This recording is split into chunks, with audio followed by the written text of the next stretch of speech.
अब हम स्टार्ट करने जा रहे हैं क्वेश्चन नंबर 6। देखो क्वेश्चन नंबर 6 बहुत ही इजी है, कोई ज़्यादा डिफिकल्ट क्वेश्चन नहीं है, सिंपल सी बात है। देखो क्या है, if angle A and angle B are acute angle, दो एंगल से एंगल ए और एंगल बी दो एक्यूट एंगल है, ठीक है, दो अलग अलग ट्राइंगल्स के एक्यूट एंगल है। ओके, इसलिए हम दो ट्राइंगल्स को ड्रॉ करेंगे। ये हमारा एक ट्राइंगल हो गया, ये हमारा क्या हो गया, सेकेंड ट्राइंगल हो गया। ओके, इस ट्राइंगल को हमने नाम दे दिया सी ए टी। ओके, इस ट्राइंगल को हमने नाम दिया सी ए टी। तो थीटा हमारा यहाँ होगा, तो सामने वाली साइड यानी कि सी टी क्या हो जाएगी हमारे लिए, परपेंडिकुलर। इस एंगल को हमने नाम दे दिया B D E. Okay, B D E, इस ट्राइंगल को नाम दे दिया। देखो सिमिलर है एग्जाम्पल सेकंड और ये एग्जाम क्वेश्चन 6 सिमिलर है। इसको हमने थीटा मान लिया, तो सामने वाली साइड हमारे लिए परपेंडिकुलर होगी, यानी कि डी हमारा परपेंडिकुलर है, और क्या, डी हमारा परपेंडिकुलर, और ये जो बी ई है ये हमारा क्या हो जाएगा, बेस हो जाएगा। ओके, अब सबसे पहले गिवन पे फोकस करते हैं। देखो गिवन क्या दिया हुआ है, cos A equals to cos B. ये चीज़ हमारे लिए क्या है, गिवन है। ओके, सिंपल सी बात है, cos A equals to cos B.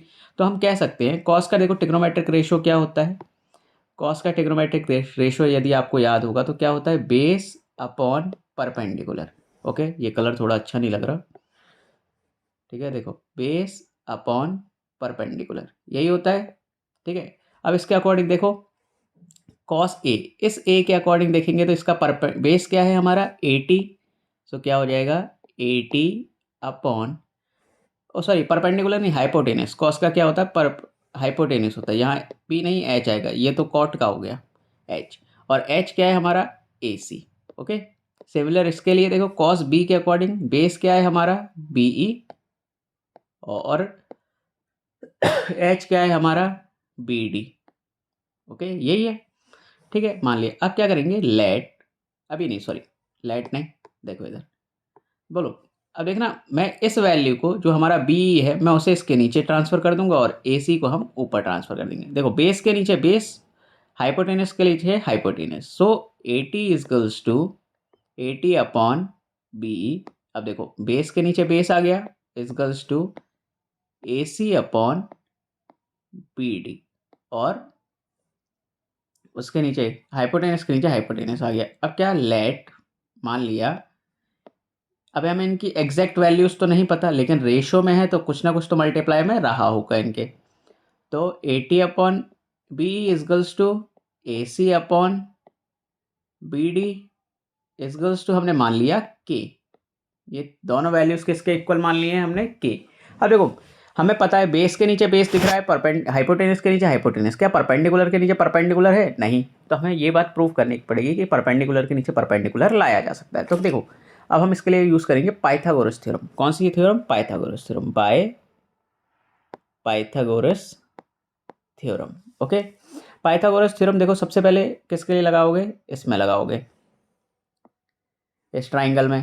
तो देखो क्या हो जाएगा, एच स्क्वायर, इसका एच क्या है ए सी, ठीक है।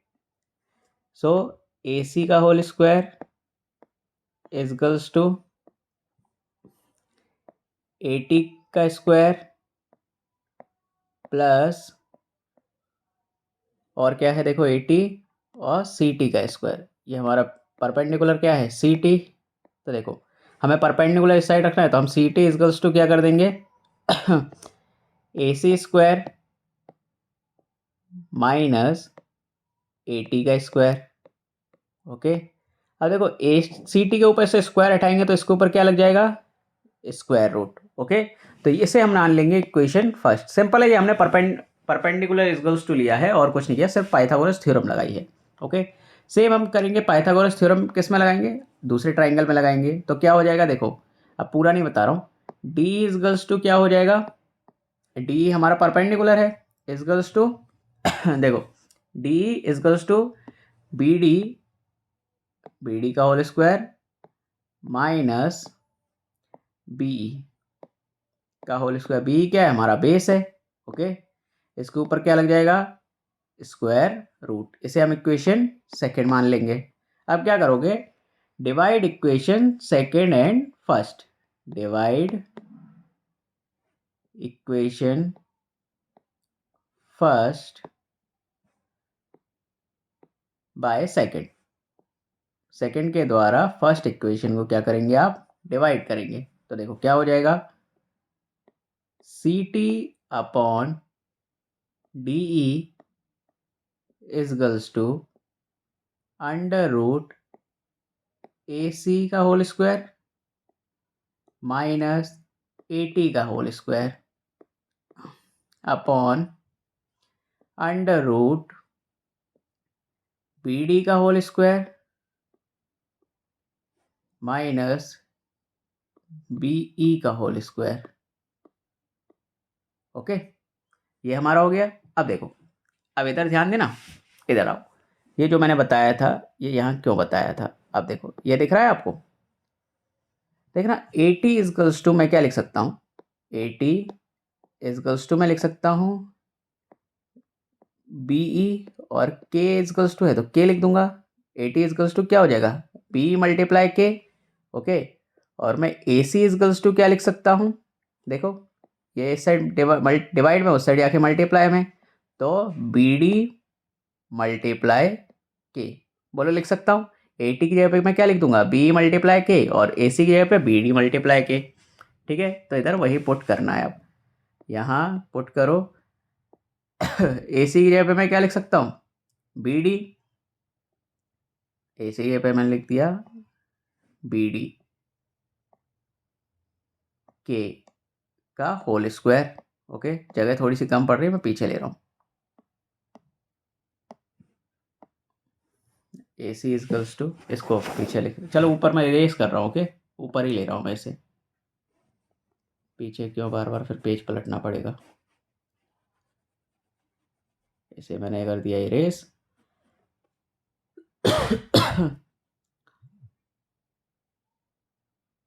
देखो इधर, अरे एक minute, C T upon D is equals to, A C के पे मैं क्या लिखूंगा, बी डी के, बी डी के का होल स्क्वायर। ओके, माइनस, और इसकी जगह पे क्या लिख दूंगा मैं, बी मल्टीप्लाई के का होल स्क्वायर। इतना समझ में आया। हमने पीछे के माना था, इसलिए हम इस चीज़ को ऐसे लिख सकते हैं, और कोई कारण नहीं है। ओके, अपॉन में जैसा है वैसा ही रहेगा, बी डी का होल स्क्वायर माइनस बी का होल स्क्वायर। ठीक है, अब देखो इधर, देखो इसको ऊपर वाले को आगे यदि आप सॉल्व करेंगे तो क्या हो जाएगा, देखो बी डी का होल स्क्वायर मल्टीप्लाई के का स्क्वायर माइनस बी ई का होल स्क्वायर मल्टीप्लाई के का स्क्वायर।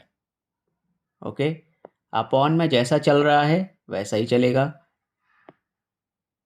बी डी का whole square minus B E, upon में यही चल रहा है।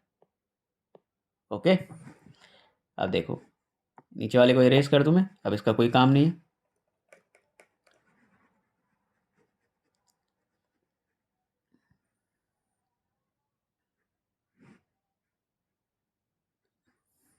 देखो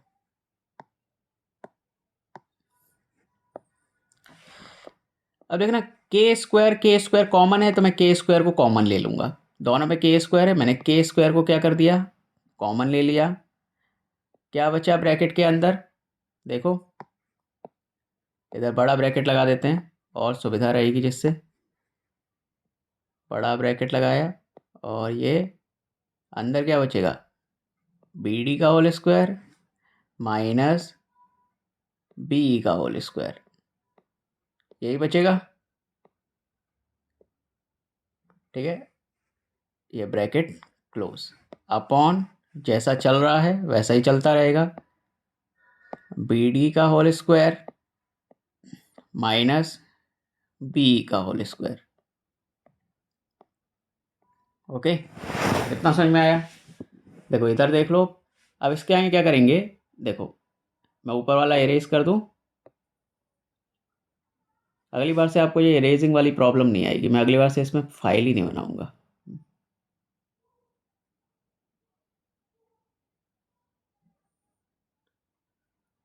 तो इससे आगे क्या करेंगे, इधर ध्यान दोगे तो आप देखो के स्क्वायर लिखा हुआ है इधर, तो मैं के स्क्वायर है, स्क्वायर रूट के अंदर के स्क्वायर है, तो एक अगर मैं स्क्वायर रूट के बाहर निकालूंगा तो स्क्वायर हट जाएगा इसके ऊपर से, तो के बाहर आ जाएगा, यानी कि अंदर दो के है तो एक के बाहर आ जाएगा। ओके, तो मेरा क्या हो जाएगा, के अंडर रूट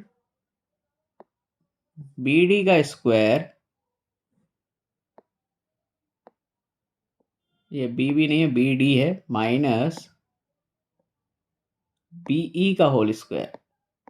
ओके, अपॉन नीचे भी क्या है, अंडर रूट बी डी का होल स्क्वायर माइनस बी का स्क्वायर। ओके, देखो ये दोनों सेम वैल्यूज हैं तो स्क्वायर रूट से स्क्वायर रूट कैंसिल हो जाएगा। ओके, सो क्या बचा हमारा, के क्या थी हमारी वैल्यू, देखो सी टी अपॉन डी, क्या थी, C T upon D equals to क्या आ गया हमारा, के। ओके, तो देखो इधर ध्यान दोगे तो ये वाली वैल्यू भी किसके इक्वल है, के, तो मैं बोल सकता हूँ, क्या मैं ऐसे लिख सकता हूँ, बोलो,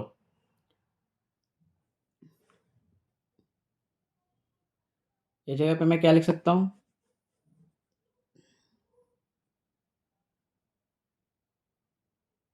इरेज ही होने में इतना टाइम लग जाता है, तो मैं लिख सकता हूँ C T upon D E equals to A T upon B E, A T upon B equals to A C upon B D, A C upon B D. देखो जब किसी भी ट्राइंगल के एंगल्स, ट्राइंगल की sides का ratio एक दूसरे के इक्वल होता है, ये है हमारी थ्योरम, थ्योरम वो भी कौन से चैप्टर की, 6 चैप्टर की, वो भी 6.4 थ्योरम है, ये हमारी कौन सी थ्योरम है, 6.4 थ्योरम है। उसके अकॉर्डिंग क्या होता है, अगर ट्राइंगल के रेशोज, ट्राइंगल की साइड्स के रेशोज, याद रखना ट्राइंगल की साइड्स के रेशोज अगर एक दूसरे के इक्वल होते हैं तो हम कह सकते हैं कि उनके एंगल्स भी इक्वल होंगे, तो हम कह सकते हैं कि एंगल ए जो है वो इक्वल होगा एंगल बी के, यही हमें प्रूफ करना था, तो हो गया हैंस प्रूव्ड। ओके, यही हमें प्रूफ करना था और ये हो गया। अब देखते हैं नेक्स्ट क्वेश्चन, क्वेश्चन नंबर 7। देखो वो सिंपल है, थोड़ा सा दिमाग लगाओगे हो जाएगा, उसमें ज़्यादा डिफिकल्टी नहीं है। तो क्वेश्चन नंबर 7 क्या कह रहा है, सबसे पहले गिवन क्या है,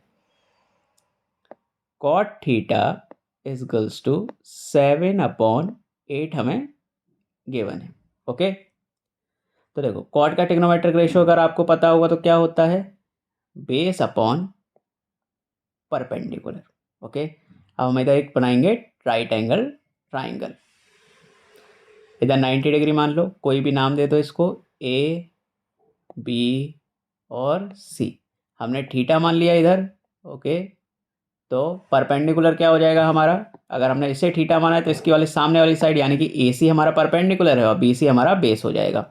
ओके, तो देखो परपेंडिकुलर क्या दिया हुआ है हमको, 8, तो इधर हमने 8 मान लिया, और base, sorry perpendicular, sorry sorry sorry, perpendicular क्या दिया हुआ है हमको 8, तो हमने इधर क्या मान लिया 8, और देखो इसके साथ कोई यूनिट नहीं लगी है इसलिए मैं इसे क्या मान लेता हूँ, के मान लिया है मैंने, कोई यूनिट लगी होती तो मैं सेंटीमीटर लिखता, मीटर लिखता, किलोमीटर, नहीं लिखी है तो मैं कहीं के मान ली। ओके, और बेस क्या है हमारा 7, तो इसे भी हमने क्या मान लिया के। हमें क्या फाइंड करना है पहले, हाइपोटेनस, सबसे पहले हमें हाइपोटेनस फाइंड करनी है, तो क्या लगाएंगे, by Pythagoras theorem. Pythagoras theorem पता है हमें, हाइपोटेनस का square equals to perpendicular square plus base का स्क्वायर। ओके, तो देखो परपेंडिकुलर हमारी क्या है, ए सी, सो ए सी का होल स्क्वायर प्लस बेस क्या है हमारा 7 के, तो सॉरी बेस क्या है हमारा बेस क्या है बी सी, सो बी सी का होल स्क्वायर। ओके, अब देखो इधर इजकल्स टू ए सी के पे हम क्या लिखेंगे, ए सी क्या है हमारा 8K, सो 8K का whole square plus B C की वैल्यू क्या है 7K, सो 7K का होल स्क्वायर। 8 का अगर हम स्क्वायर करेंगे तो क्या आएगा 64, और K का स्क्वायर करोगे तो K स्क्वायर। ओके, प्लस 7 का स्क्वायर करोगे 49, और K का स्क्वायर करोगे K स्क्वायर। अब इन दोनों को प्लस कर दोगे तो क्या आएगा देखो 9 + 4, 9 + 4 क्या हो जाएगा 13 का 3 1 carry, 7 + 4 11, so 113K square. Okay, अब हाइपोटेनस क्या है हमारा ए बी, इधर चल रहा है ए बी का whole square. Simple Pythagoras theorem लगा रहा हूँ मैं, और कुछ नहीं कर रहा। ये भी क्या है हमारा ए बी का स्क्वायर। ओके, अब देखो इधर ए बी के ऊपर से अगर मैं स्क्वायर हटाऊंगा तो सामने वाली वैल्यू पे क्या आ जाएगी स्क्वायर रूट आ जाएगा। क्या आ जाएगा स्क्वायर रूट, तो 113K स्क्वायर। अब देखो स्क्वायर रूट के अंदर K स्क्वायर है, यानी कि K 2 बार है, तो हम K को बाहर ले सकते हैं, तो हम कह देंगे √113, और K आ गया हमारा बाहर। तो हमारी ए बी की वैल्यू क्या आ गई है √113K। सो यहाँ हम क्या रख देंगे A B equals to, A B की जगह पे हमने क्या रख दिया √113K। ओके, अब हमें क्वेश्चन के अकॉर्डिंग देखना है हमें क्या क्या फाइंड करना है।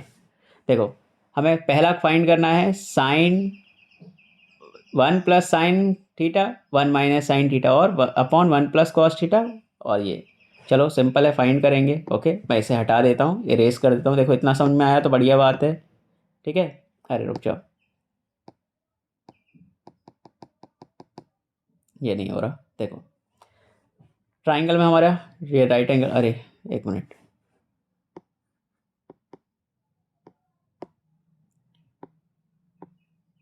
ये हमारा राइट एंगल ट्राइंगल था। ओके, हमने माना था ए, एक मिनट, ABC माना था, ABC।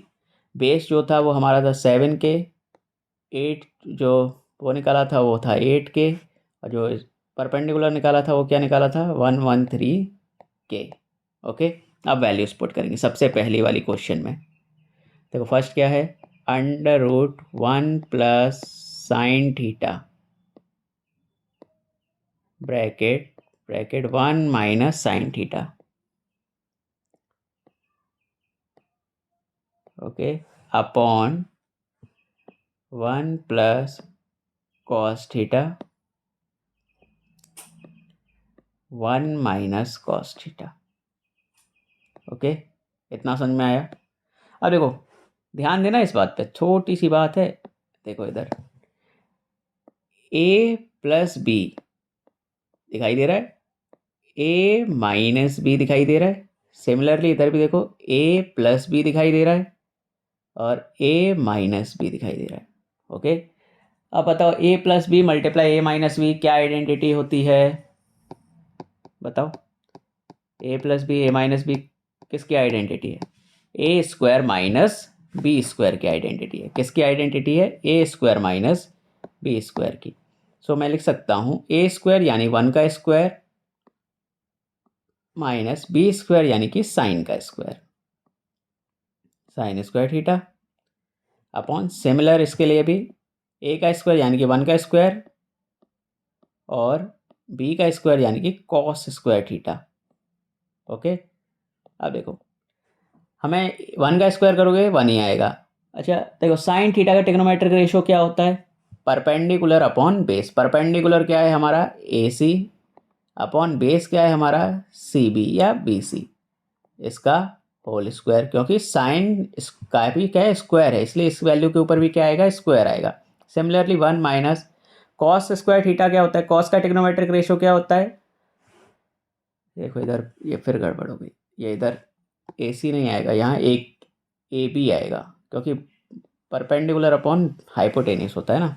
अब देखो इधर बेस यानी कि BC अपॉन हाइपोटेनियस यानी कि AB, ये क्या हो जाएगा इसका होल स्क्वायर हो जाएगा। वैल्यूज पुट करोगे तो देखो 1 - AC की वैल्यू क्या है हमारी 8K अपॉन AB की वैल्यू क्या है हमारी √113k, okay, upon 1 minus B C की वैल्यू क्या है हमारी, देखो बी सी क्या है 7k, ये स्क्वायर है होल का, होल स्क्वायर भी है इसमें, okay, 7k upon A B की वैल्यू क्या है √113k, इसका भी क्या है होल स्क्वायर। देखो इधर √3 से, सॉरी ये k से मैं k कैंसिल कर सकता हूँ, बोलो हाँ या ना। देखो k से मैंने k को क्या कर दिया कैंसिल, सिमिलरली नीचे भी हमने क्या कर दिया कैंसिल, ओके। अब देखो वैल्यू क्या आएगी, k से k कैंसिल, 1 माइनस 8 का स्क्वायर 64 अपॉन √113 का स्क्वायर करोगे तो बेटा आएगा 113। अंडर रूट का जब भी हम स्क्वायर करते हैं तो अंडर रूट हट जाता है, ओके। 1 माइनस 49 अपॉन 7 का स्क्वायर 49 और इसका स्क्वायर करोगे तो 113, ओके। यहाँ तक समझ में आया या नहीं, क्योंकि अब मैं ऊपर का एरेस करूँगा। अब देखो ऊपर का एरेस कर दूँ, ठीक है।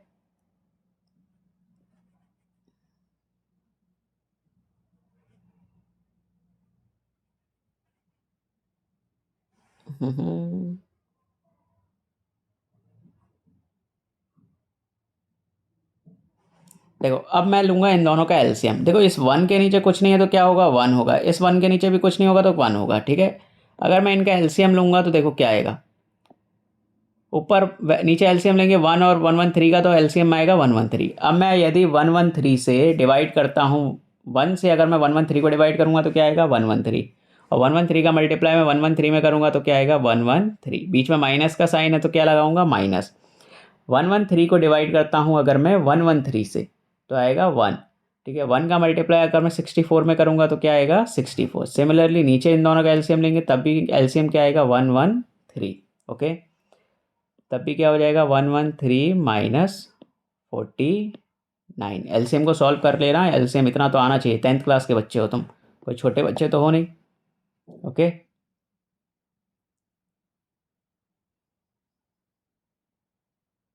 देखो इधर अब ऊपर हम यदि 113 में से 64 को माइनस करता हूँ मैं तो क्या आएगा बताओ 49 अपॉन 113। अगर मैं 113 में से 49 को माइनस करूँगा तो क्या आएगा 64 और नीचे क्या है 113। अब मैं इस नीचे वाली वैल्यू को ऊपर लेके जाऊँगा तो रेसिप्रोकल हो जाती है वैल्यू, ये हम सभी को पता है। अगर ये वैल्यू रेसिप्रोकल होगी तो 113 ऊपर आ जाएगा अपॉन 64। क्या मैं 113 से, ये देखो मल्टीप्लाई का साइन है, ठीक है, ये इधर क्या है, अरे एक मिनट ये क्या हो गया, क्रोम खुल गया। देखो इधर क्या है मल्टीप्लाई का साइन है, ओके। सो मैं क्या कर सकता हूँ 113 से 113 को क्या कर दूंगा कैंसिल, ओके।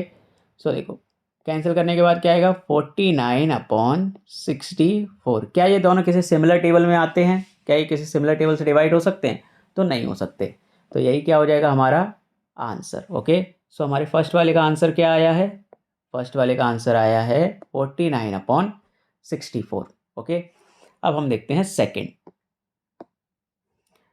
वाला। देखो कॉट स्क्वायर थीटा, देखो इसमें तो ज़्यादा देखने की भी ज़रूरत नहीं है। कॉट का ट्रिग्नोमेट्रिक रेशो क्या होता है बेस अपॉन परपेंडिकुलर, ओके। सो देखो कॉट की यहाँ पे मैं क्या लिख सकता हूँ, हमारा बेस क्या आया था 7k और परपेंडिकुलर क्या आया था 8k, तो इसका क्या हो जाएगा ये होल स्क्वायर।